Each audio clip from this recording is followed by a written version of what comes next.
My vás srdečne vítame na tomto podujatí v rámci štvorňového workshopu Študenti proti chudobe. Sme tu pri príležitosti verejných prezentácií, kde budú odprezentované práce študentov, na ktorých pracovali počas ostatných 4 dní. Tento workshop bol zameraný na boj proti chudobe. 4 dní sme sa venovali téme chudoby, snažili sme sa tento fenomén uchopiť, pochopiť a z rôznych strán poňať.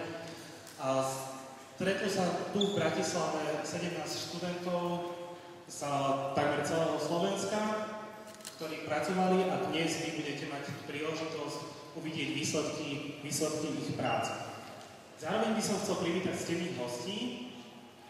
Začneme zľava. Dorota Môtová, aktivistka, herečka, speváčka.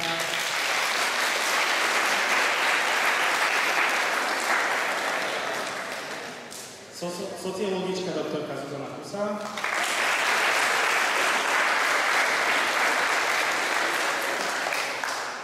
Paralympiovička Veronika Vadovičová.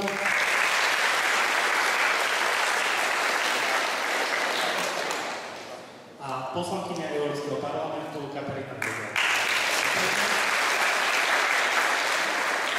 Sme veľmi radi, že ste prišli a mohli sa zúčastniť tejto podujatia. Ja by som vám rovnako chcela predstaviť môjho kolegu najprv, Samuela Arbeho, ktorý začal toto vymyslel. A tak som predstavil Veroniku Zemanovú. Dobrý deň, ďakujem. No na záver nám niekto chýba, a to sú tí hlavní účastníci štvorňového workshopu, takže nechajte ma prosím predstaviť 4 školy, ktoré sa zapojili do tohto projektu. To prvo bolo bilingválne gymnázium Milana Hodžu v Sučanoch.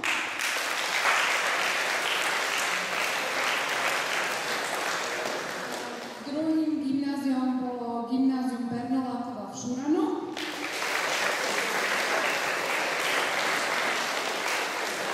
Gymnázium Jana Chalúbku z Brezna. A domáci hostiteľ gymnázium Jana Papánka.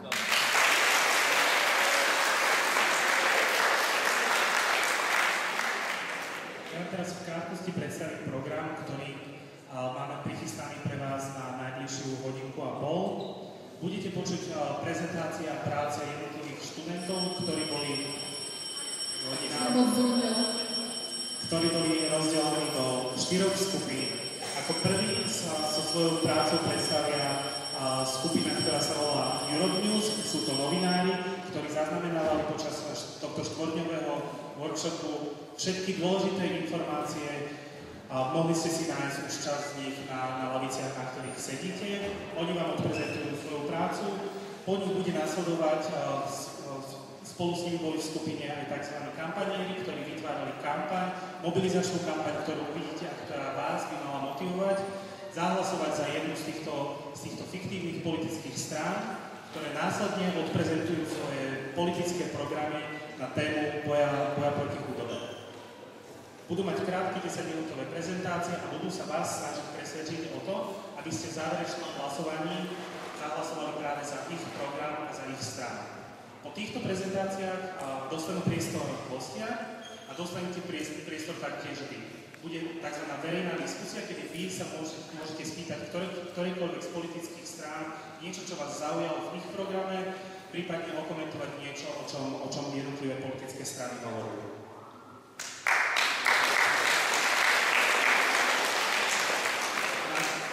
Vyvrcholením tohto podujatia budú samotné voľby. Budete môcť zahlasovať. V tamtom rohu sú hlasovacie urny, hlasovacie koše. Dostanete v priebehu najbližšie hodinky a pol hlasovacie zariadenia. Sú to také malé loptičky a budete mať potom šancu na záver zahlasovať za jednu z tých politických strán.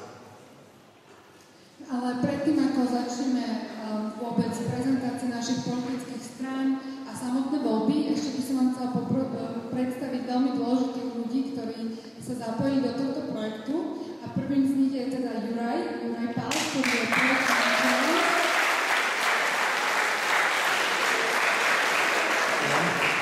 Ja by som chcel v prvom rade ešte raz privítať všetkých hostí, či už túto odbornú porotu, alebo všetkých študentov, ktorí prišli, taktiež aj učiteľov, ktorí prijali pozvanie a samozrejme účastníkov projektu.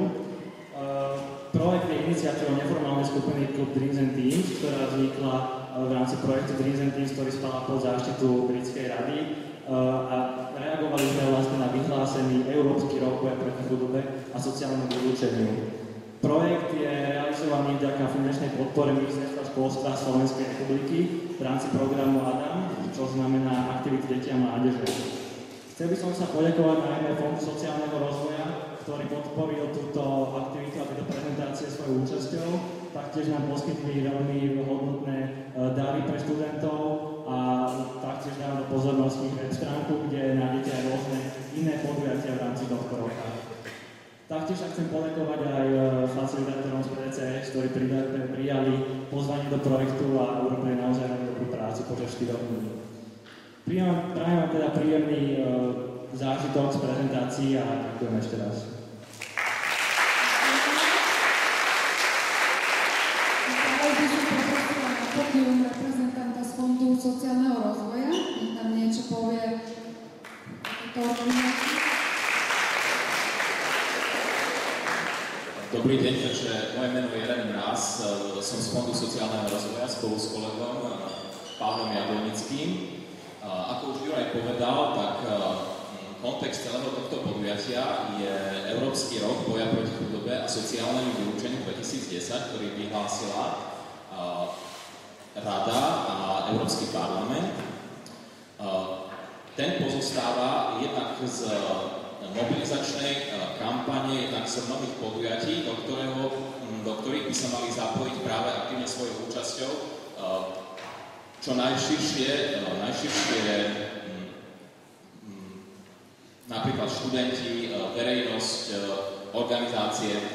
Ja by som chcel odtiaľto poďakovať aj partnerom zo CISEIN, ktorý pomáha tento Európsky rok pripravovať, odborníkom, odborníčkám z organizácií, ktorí to robia, tak povediac, vo voľnom čase. Pani Kusa zo Slovenskej akadémie vied, našim ambasádorom, ktorí to robia rovnako dobrovoľnícky, pani Dorota Nultová, pani Veronika Vladovičová.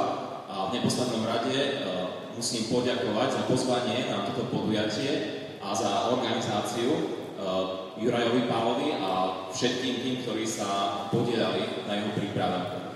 Či už okruh organizátorov, vedenie gymnázia, PDCS a ďalšie. Informácie o podujatiach Európskeho roka a samozrejme o tomto podujatí môžete nájsť potom na našej stránke www.protichudobe.sk. Takže držím palce, my sme už boli svedkami časti aktivít a časti prezentácií v útorok a teším sa na výsledok. Ďakujem pekne.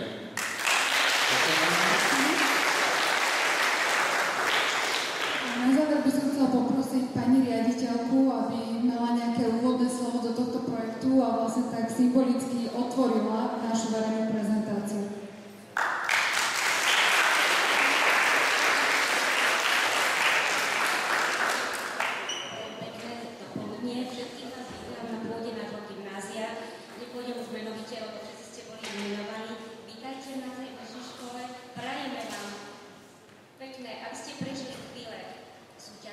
Aby ste obhajili to, čo ste si pripravili, všetky 3 týmy,